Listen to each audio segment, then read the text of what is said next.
La historia detrás de este libro es muy interesante porque es la tercera parte de una colección. La colección Con Propósito, de Editorial Ferdel. Yo llego aquí por invitación de Gustavo Fernández, a quien le mando saludos. Es un extraordinario personaje, un gran educador aquí de Tijuana.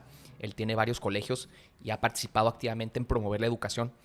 Entonces, pues yo he colaborado con él en diferentes situaciones. Él me invitó en 2018. Yo en ese entonces tenía 24 años. Me invitó a hablar con alumnos de prepa. Me dijo, platícales acerca de la elección, de la historia de México, porque muchos van a votar por primera vez. Entonces, pues de alguna manera era promover el voto en aquel entonces. Sin promover candidatos, simplemente... Nomás el voto en sí. El voto.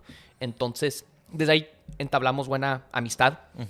Y él en 2020, cuando recién empieza la pandemia, me escribe y me dice, oye, Quijano, ¿cómo la ves? ¿Quisieras participar escribiendo un libro de política para jóvenes?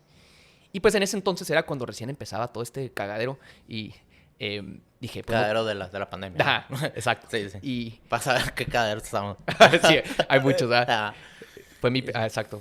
Muchas palabras bonitas del Snable, pero ya dije la primera palabra en francés. Todo bien.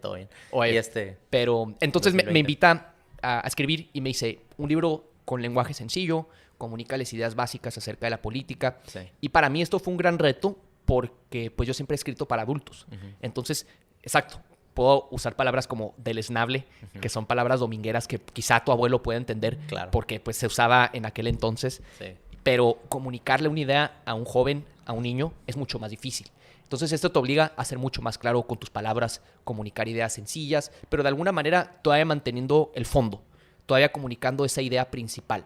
Y entonces, pues a lo largo de esos meses tardé, ¿qué será? Como medio año más o menos en escribir este libro. Ahorita es un libro que lo pueden encontrar en Librería El Día, en Libro Club. No sé si está en Gandhi, no he ido a Gandhi últimamente, pero lo pueden comprar también por e-commerce en la página de Editorial Ferdel. Y es un libro que tiene como propósito varias cosas. Yo lo divido su propósito por los capítulos. Entonces, el primer capítulo es de historia. Yo soy de la idea que la historia es política y la política es historia. Si tú no sabes de dónde vienes, tú no vas a entender en dónde estás y hacia dónde vas. Entonces, yo doy una breve narración acerca de la historia de la política, comenzando con la primera civilización, que es Sumeria. Y termino, pues, en la época moderna.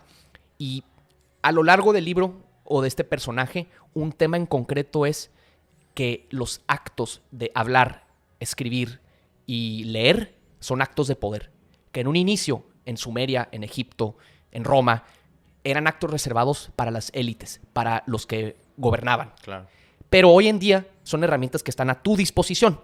Tú y yo podemos hablar, leer y escribir. Así como yo lo hago en las redes sociales, cualquier persona se puede suscribir a una red social y ahí publicar lo que piensa. Sí. Entonces, uno de los mensajes de este libro es precisamente eso, que esto está en ti, un acto de poder, leer, hablar y escribir. Luego, el segundo capítulo, hablo ya propiamente de temas de teoría política, qué es el socialismo, qué es el capitalismo, qué es una constitución, qué es un estado constitucional de derecho, qué fueron los nazis, qué es una dictadura, de tal manera que la persona que lo lea, pues ya pueda leer el periódico, escuchar la radio y escucha esos términos que usan los periodistas y entender mucho mejor qué onda.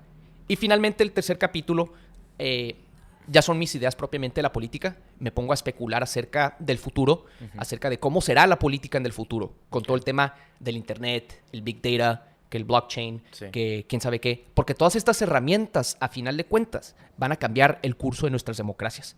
Entonces, yo lo que quiero es que el joven o el lector que lea mi libro se ponga a pensar hacia dónde quiero que mi país o mi comunidad vaya. Y una de las conclusiones del libro, o una de las invitaciones que yo hago, es que la gente participe. Yo le digo, tú puedes participar votando, puedes participar siendo candidato, pero no es la única manera de participar en tu comunidad. No es la única manera de hacer política. Hacer política es esto que estamos haciendo. El hecho de que tú tengas un podcast y estés promoviendo personajes locales que están emprendiendo, que están tomando riesgos en esta ciudad, intentando darle una mejor cara, eso de alguna manera es hacer política. ¿Sí me explico? Sí. Entonces, es lo que yo le digo a la gente. La conclusión de este libro es que tú puedes participar de 1000 maneras. Claro. Participa haciendo lo que más te gusta, a través del deporte, a través de la cultura, a través de tu negocio. pero haz el esfuerzo de crear una mejor comunidad para todos.